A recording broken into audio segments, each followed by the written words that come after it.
What's going on, SixPackAbs.com? It's Thomas DeLauer, your lead nutritionist, and today I want to talk about fats. I want to talk about good fats, bad fats, but I don't want to just give you the lame details that you're going to find everywhere. I want to give you the details and how they pertain to you and how it might be important to really take the knowledge you learn from this video and apply it into your intermittent fasting lifestyle.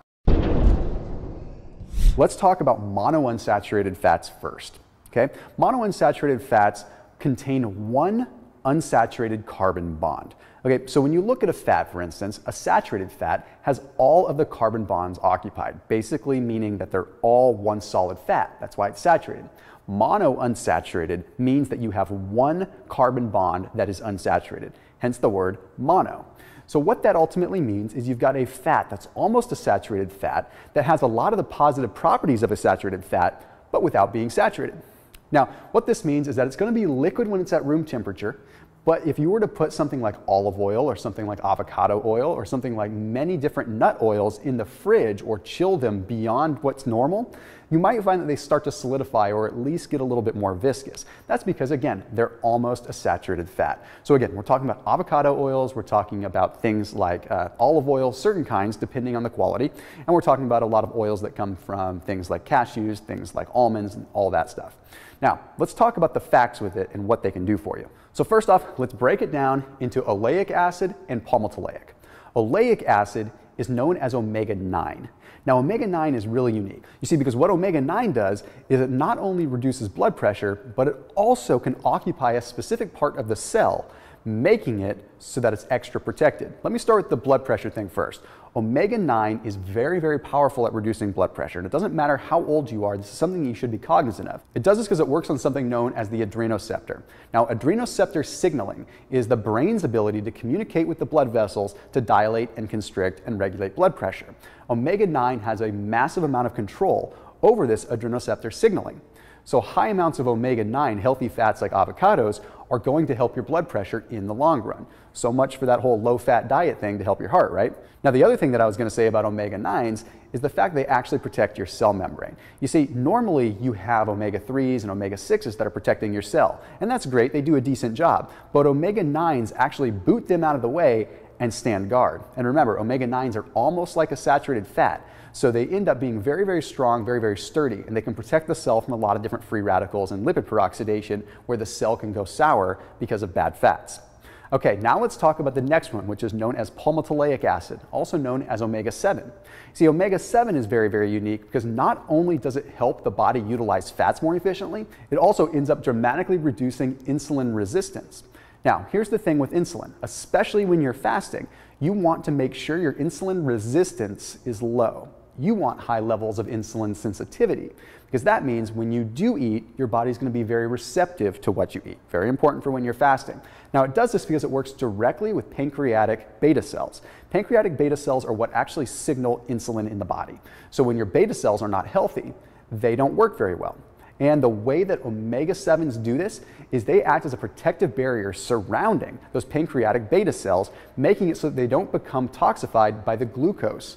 So basically what can end up happening is when you're consuming a lot of carbohydrates, the pancreas can go bad. I shouldn't say it goes bad, but the cells become a little bit more toxic. And when this toxic effect hits, it makes it so they don't produce as much in the way of insulin, making it so the carbs that you're consuming are just floating around through the body, causing problems. Okay, now let me drop some knowledge on you when it comes down to inflammation. Because you may not think about it right now, but inflammation is affecting you when it comes down to how you recover from your workouts and how much fat you actually burn. Okay, and the Cleveland Clinic did a study. They took a large group of people, predominantly people that were overweight and were suffering with inflammation, and they put them on a little study. Okay, for 30 days, they gave half the group a placebo, and the other half of the group, they gave them 220 milligrams of omega-7s every day. Well, what they found is at the end of this 30 days, the group that took the omega-7s ended up having a 44% reduction in C-reactive protein levels. Direct correlation with reducing inflammation. Pretty powerful there. If that doesn't sell you, then I don't know what will. Okay, now let's talk about polyunsaturated fats for a second. Remember how I talked about monounsaturated fats and how they are just having one carbon bond that isn't there? Okay, well, let's talk about polyunsaturated. That's when they have two or more. Again, hence the word poly. Now, these have a lot of different properties in the body. They're a little less protective and more advantageous in terms of pushing your body along to do better. And predominantly comes down from the omega-3s. We're talking about eicosapentaenoic acid and docosahexaenoic acid. I'm not going to ask you to repeat that 3 times fast, okay? But EPA, eicosapentaenoic acid, produces something called eicosanoids. These eicosanoids actually go out and fight inflammation in the body. They're really, really powerful. Now, hear me out, because eicosanoids can actually work to a disadvantage if you're not careful, and I'll get to that in just a second. Okay, so then we also have docosahexaenoic acid, which is predominantly what fuels your brain. Why do you want this when you're fasting? Well, when you want it when you break your fast, because it's going to help bring your brain back to life. 8% of your brain's weight is actually omega-3s, predominantly docosahexaenoic acid. Then we have alpha-linoleic acid. Alpha-linoleic acid is another omega-3 that you're going to find in things like flax, you're going to find it in chia. Here's the problem. It's an 18 carbon chain fat, which means the body has to go through a lot of work and a lot of process to actually convert it into a usable form. I'm not saying that those fats are bad. They're still a good solid omega-3. They just take a little bit more work to convert than the traditional fish oil or algal oil where you'd get the typical EPA and DHA. Now that I've talked about the omega-3s, let me talk about the omega-6s for 1 second.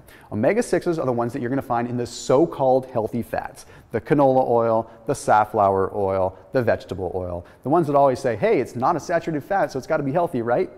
Totally wrong. Omega-6s are not what you want to be getting a lot of. You see, omega-6s also produce those eicosanoids, the same things the omega-3s produce, except they work a little bit differently. These eicosanoids are actually pro-inflammatory. They go out through the body and they trigger inflammation. And here's the problem. They have the same kind of end that the omega-3s have. What I mean by that is their butt is the same shape as the chair that the omega-3 requires. Meaning if the omega-6s come along, they're going to plop their butt right in that chair and take the place of an omega-3. So if you consume too much in the way of omega-6, you got a lot of inflammation happening. All right, let me touch on trans fats really quick, and I promise I'm going to start wrapping this up.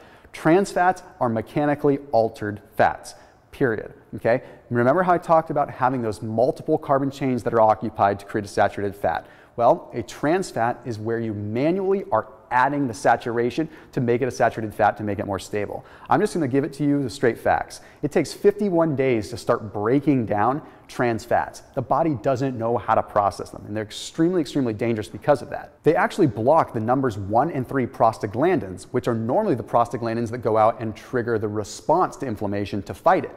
But they allow the number 2 prostaglandins. These trans fats are super dangerous because they literally will go out and trigger inflammation and trigger problems throughout your body. These are things you want to stay away from. That means the Cool Whip. Definitely want to stay away from the Cool Whip and stuff like that that has that partially hydrogenated soybean oil. Stay away from that hardcore. All right, but before I close out this video, let me talk about good old-fashioned regular saturated fats. I'm talking about coconut oil, I'm talking about palm oil, I'm talking about fats that come from animals that are sustainably and ethically raised. Saturated fat is not bad.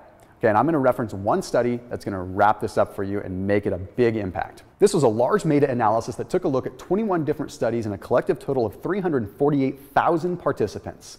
They took a look at their diets really, really intently. And what they found was there was zero correlation between stroke and cardiovascular risk with those that consumed high amounts of saturated fats versus those that consumed high amounts of regular fats. Really no difference. And that's just one study. There's a multitude of other ones that I'm going to save for other videos. The point is moderation. Okay, saturated fats are good for your immune system. Saturated fats are tremendously powerful for your brain health. And saturated fats can actually be really good for a number of different things in the body, despite what the mainstream media leads us to believe. We just have to make sure that everything's in moderation and that you're not combining them with certain foods. So as always, make sure you keep it locked in here at SixPackAbs.com and make sure that you check out the new science-based six-pack program that is in the description below. And I'll see you in the next video, Six Pack.